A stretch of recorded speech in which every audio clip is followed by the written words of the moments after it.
Nobel laureate Sinclair Lewis wrote,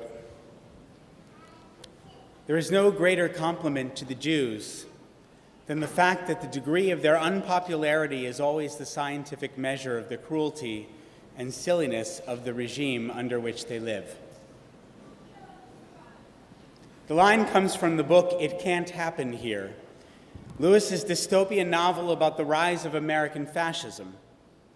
But unlike Philip Roth's The Plot Against America, Lewis is writing in 1935. It features an elected demagogue with populist appeal to white nationalism, an aversion to blacks, and a widespread national sentiment that includes scapegoating of Jews. The protagonist, a newspaper editor, finds himself attacked by the new administration and eventually sent to a New England concentration camp. The Red Scare of the late 40s and 50s is yet to come. At the time of Lewis's writing, there was widespread fear that the world was tipping toward fascism. Here in Baltimore, H.L. Mencken was covering the crime of the century while Charles Lindbergh fled the paparazzi for Europe. 5 years later, Lindbergh, back in the U.S., helped to found the America First Committee, whose supporters included known anti-Semites like Walt Disney and Lindbergh himself, but also an array of politicians, intelligentsia, artists, and authors, right and left-wing adherents, including one Sinclair Lewis. It's so much easier when the bad guys line up with the bad ideas and the bad policies, isn't it? What do we do when someone supports laws or approaches that seem to conflict with their own values or even their own self-interest? How do we understand black cops who disproportionately target black youth, or women and immigrants who support a sexist and isolationist president, or the son of Israel's prime minister, Yair Netanyahu, posting anti-Semitic memes found on Daily Stormer? There's a teaching that suggests Yom Kippur, Yom Kippurim, as the Torah says it, is called that because it's a day like Purim, Yom Kippurim. It's a rich and complex teaching, but the simplest explanation is that each involves drawing lots. Haman, the archetypal anti-Semite, the first character in our story to call for the wholesale annihilation of our people, wasn't just cruel, he was capricious. He left the Jewish people's fate up to chance. But the ancient ritual associated with Yom Kippur also involves drawing lots. V'natan Aaron al shnei aserim goralot, goral echad l'Adonai v'goral echad la'Azazel. And Aaron shall place lots upon two goats, one for God and the other for Azazel. The Mishnah in Masechet Yoma explains this means the two goats should be identical in appearance, in color, in size, also in monetary value, and should be acquired at precisely the same time, in the same transaction. What's going on here? The contemporary Bratslaver Chassid Rabbi Yaakov Meir Shechter, the Leket Amarim, explains the reason the two goats look identical is to remind us of, quote, the thin dividing line that separates the holy and the profane. It is very difficult to discern who is indeed for God and who is for the scapegoat. Today I want to talk about anti-Semitism, but I'll do so with an eye toward understanding why this hatred of us is so insidious. It would be easier to paint with a broad brush, to lump everyone into categories of us and them, or the anti-Semites and the philo-Semites. The problem is that while hatred is pretty straightforward, haters are complex. There is Jew hatred among liberals and conservatives, men and women, queer and straight, white, brown, and black. And yes, there are Jews who hate us too. In some cases, they overtly hate us, but don't identify with us. Think Karl Marx. At times, they hate us because they are us and they feel ashamed. Sometimes they love us and they still feel ashamed, and some would argue, act like they hate us. Think some supporters of the BDS movement. And sometimes I would say, most often when Jews hate Jews, They do so because in their minds there are us Jews and there are them Jews. 2 years before Sinclair Lewis penned his ironically titled It Can't Happen Here, Adolf Hitler was appointed Chancellor of the German Weimar Republic. In July 1933, Hitler had neutered the Reichstag and banned all except the Nazi Party from elections. In October of that same year, a group of Orthodox rabbis, leaders of the Jewish community in Berlin, Halberstadt, and Frankfurt am Main, sent the following letter to the Herr Reich Chancellor. The undersigned Orthodox Jewish organizations representing that section of German Jewry which considers the Jewish religion as the sole ground and justification of the historical existence of the Jewish people feel compelled, Herr Reich Chancellor, to set forth openly and honestly their attitude to the Jewish question. And what was their attitude? The German National Socialist Party claims that the Jewish race is pernicious and inferior. We would be going too far were we to question the results and evidence of scientific race theory. So if they didn't question the pseudoscience of Hitler's eugenesis, what was their argument against scapegoating Jews? You guessed it, you're scapegoating the wrong Jews.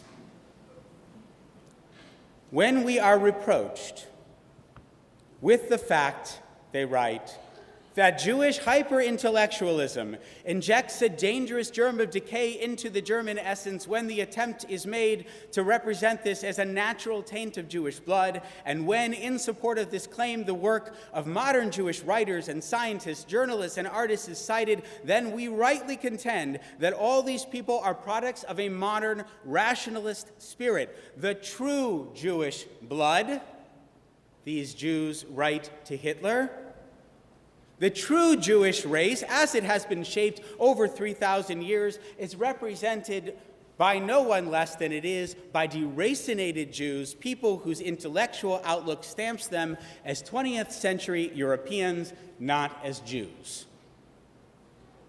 Everyone catch the move? Those Jews. Those assimilated Jews in the academy, in journalism, in the sciences, the Freuds, the Einsteins, the Mendelssohns, and Herzls, they are no Jews at all. The reason for German hatred of the Jewish people is that too many Jews have dared to act German. The true Jewish people, these rabbinic leaders wrote, guided by their traditional religion, are a virtuous and helpful nation pursuing their path through life with calmness and modesty. That was 33. And here's the text of my cousin's sworn affidavit about the pogrom that occurred 5 years later. I, the undersigned Ilse Jacobi, declare under oath that on November 10, 1938, the following destruction took place in the house of my grandparents, Lazarus and Delphine Berg, Eder Oberstein 2, Main Street 100. Several doors were broken into by the Nazis, including the kitchen windows. All the porcelain in the kitchen, as well as glassware and furniture, were destroyed.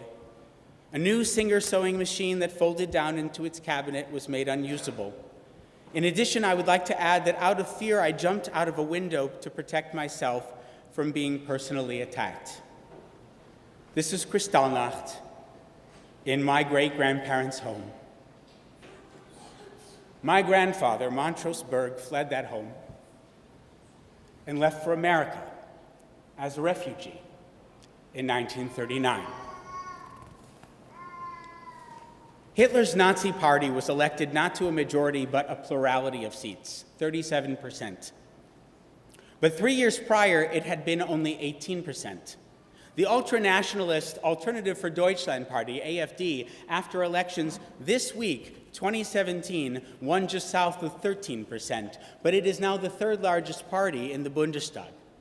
This isn't France or Hungary, Austria or Poland. This is Germany, not only the country Grandpa Montrose fled, but also the country that, by most accounts, has done real tshuva, that teaches the dangers of fascism and anti-Semitism in its schools, that eschews overt signs of nationalism, that honors its Holocaust memorials. And while the Anti-Defamation League and the German Jewish community's own leaders are fearful about the movement's anti-Semitic and anti-immigrant rhetoric, their isolationism and the way they've minimized, whitewashed, or sometimes expressed pride in the Holocaust, the AfD strangely claims strong support for the State of Israel.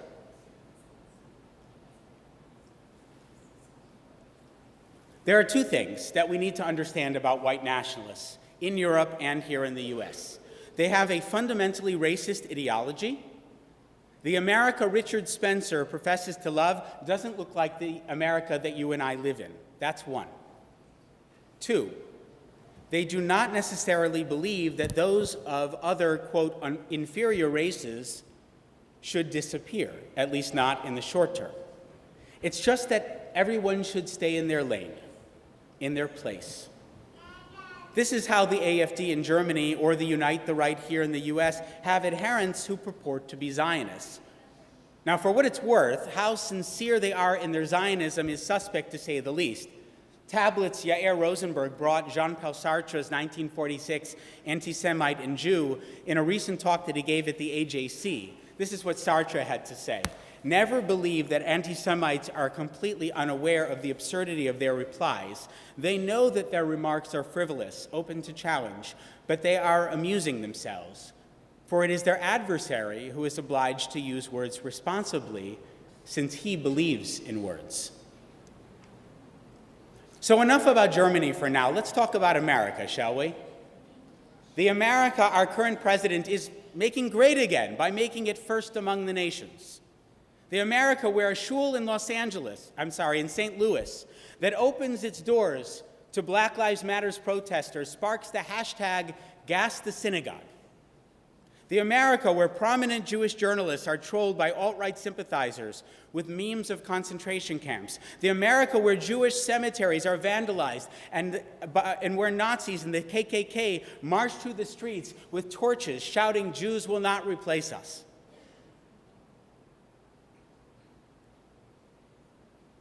Yom Kippur introduces us to the concept of the scapegoat. The people take their sins and they place them on a goat, and then the goat is sent into the wilderness or perhaps pushed off a cliff. The people's catharsis is predicated on the immolation of some lesser creature. How is it that the President of the United States can equivocate on Charlottesville in the wake of an innocent woman's murder? How can that same president not simply rebuke, but call for the firing of athletes for exercising peaceful disobedience, civil disobedience, a hallmark of our Constitution? Should it surprise us at this point to learn that the media consultant who helped the AfD win nearly 13% of Germany's popular vote last week also helped Trump win last year by creating anti-Muslim propaganda videos? And to complicate matters further, I said this was complicated, that same guy also helped the Netanyahu campaign in 2015. Remember what Leket Amarim said: it is very difficult to discern who is indeed for God and who is indeed for the scapegoat. For those whose principal worldview includes the toxic cocktail of their own moral superiority and a scapegoat for every problem, allegiances become complex, contradictory, and yes, sometimes self-defeating. The fact of the matter is this: America was built not just with the understanding that some will thrive while others will falter. That's capitalism. No, built into the very architecture of our nation is the notion that some deserve to struggle while others merit success. When the balance is off, when the hierarchy is inverted, when members of the underclass become too successful while those in the privileged class suffer with unemployment, with opioid addiction, with poverty and more, these people whom James Baldwin famously said think they are white, they act out. People are asking, why did all this spring up with Trump?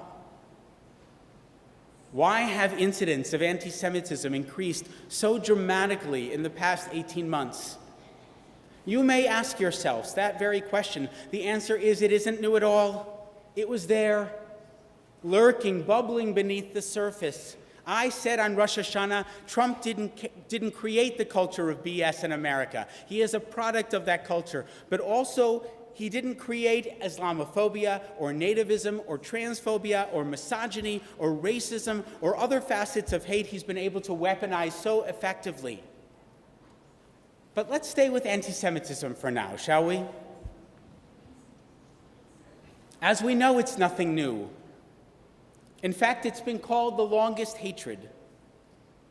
But its current iteration, as expressed through alt-right style white nationalism, isn't simply an outgrowth of that movement, it's at the very center.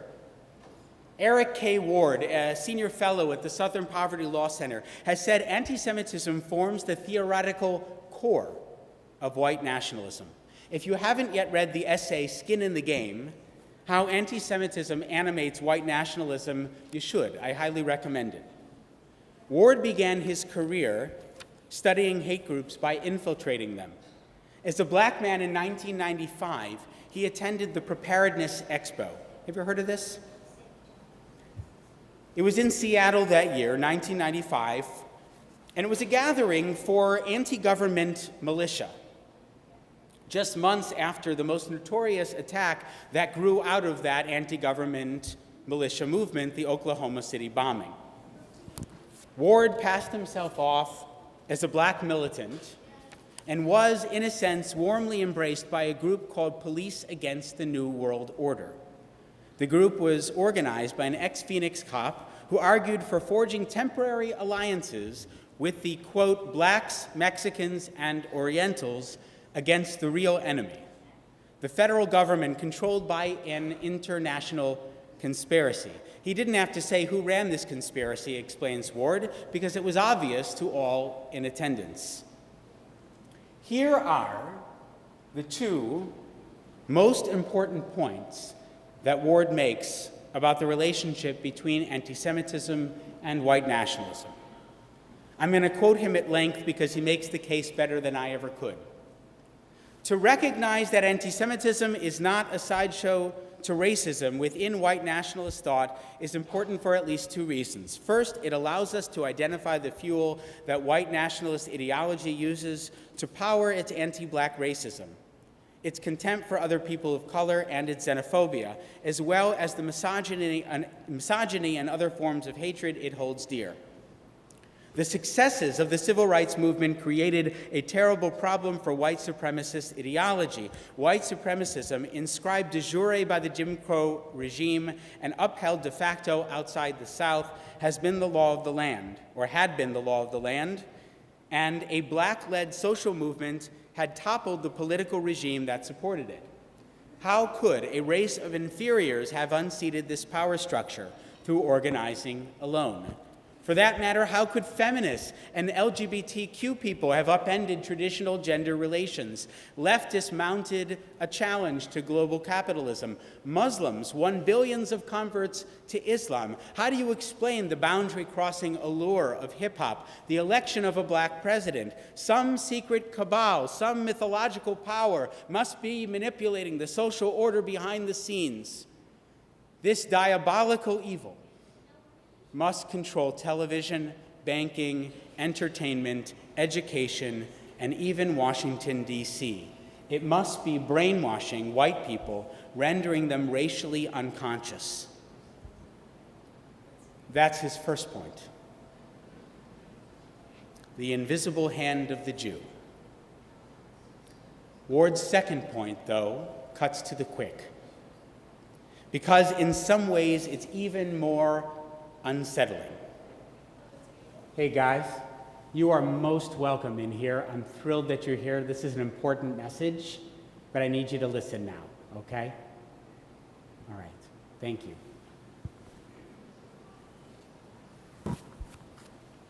I wish that children didn't have to hear these words.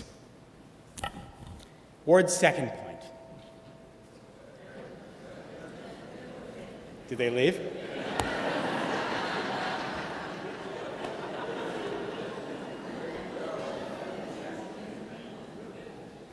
They can watch the tape.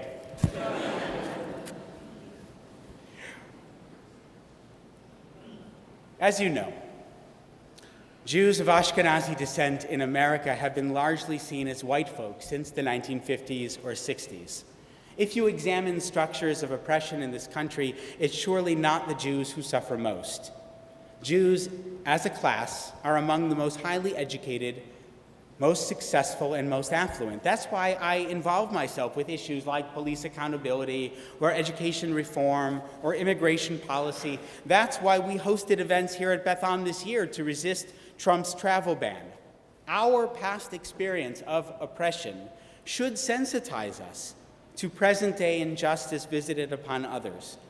But Ward suggests that while we've been busy doing our Jewish duty, protecting the outcast and the disenfranchised, we've taken for granted the extent to which we ourselves are actually enfranchised. The way white nationalists see it, our supposed whiteness is the greatest trick the devil ever played. He says it's no coincidence that during the period since the Shoah, as Jews have become more comfortable, more assimilated, and more successful, that anti-Semitism, quote, has become integral to the architecture of American racism. Modern anti-Semitic ideology, he writes, traffics in fantasies of invisible power. It thrives precisely when its target would seem to be least vulnerable. Thus, in places where Jews were most assimilated, France at the time of the Dreyfus Affair, Germany before Hitler came to power, they have functioned as a magic bullet to account for unaccountable contradictions at moments of national crisis. What is white nationalism? Who are the folks Trump called fine people after Charlottesville? It's a reactionary movement fueled by the world's oldest hatred, with ample themes to draw on, material that has become exponentially easier to disseminate in the internet age. This movement is rooted in the erosion of white supremacy since the civil rights era.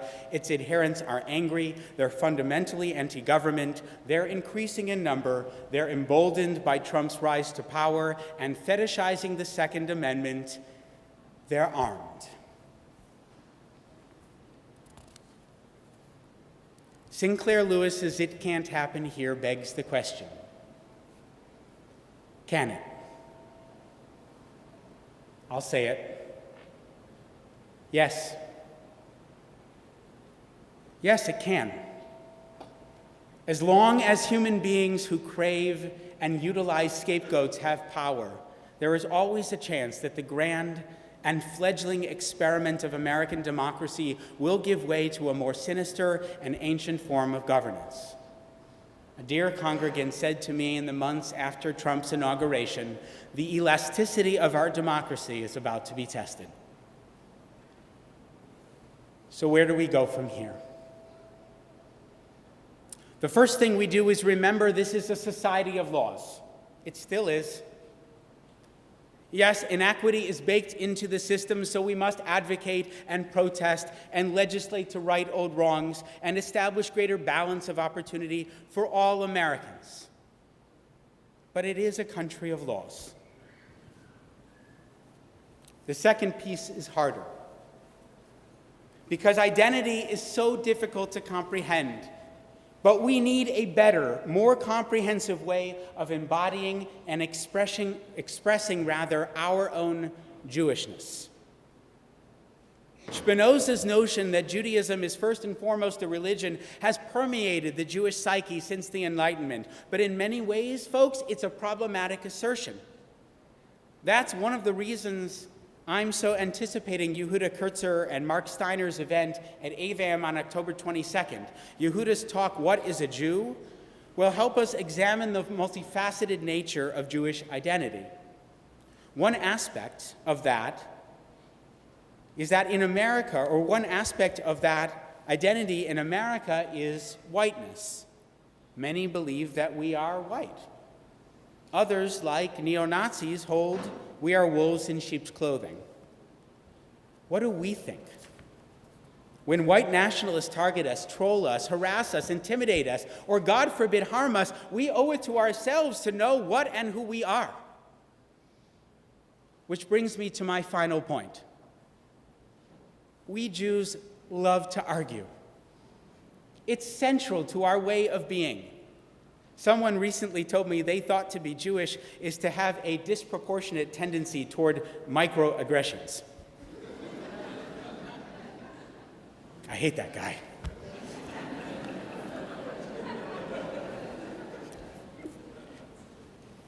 I've spoken with you before about sacred argumentation, machloket l'shem shamayim. We don't have to agree on kashrut, on Shabbos, on Israel policy. We are an irascible bunch. We're am kshei oref. We're a stiff-necked people. It says so in the Torah. Okay, but folks, we have to stop scapegoating each other. There cannot be us Jews and them Jews. When the state of Israel established its law of return, it set as the criterion for citizenship having one Jewish grandparent. Do you know why? Those were the Nuremberg laws. The theory was, and is, if you were Jewish enough for Hitler, you're Jewish enough for us. Elie Wiesel was once asked, "Why do you march? Don't you know that you'll never change them?" His response, "I march to keep them from changing me." The haters are not going away. Their loathing for us is real and it's raw. Whether Trump lasts a year or 8 years in office, this genie is not going back into the bottle. We'd better be ready and we better be united. We must rediscover our sense of Klal Yisrael. This year marks 50 years since Chaim Potak's The Chosen, one of my favorite books. It's the story of two young men in New York during and just after the Shoah from different Jewish backgrounds who managed to transcend their vitriol and the vitriol of the warring communities that they came from and forge a lasting friendship. The Talmud says, Kol Yisrael Aravim Zeh Bazeh, all Jews are responsible for one another. We had better be. Because if 5777 taught us anything, it's that you never know who you can really count on, who is for God, who is for themselves, and who is looking for the next scapegoat. Good Shabbos, good Yantif. Gamar Chatima Tova.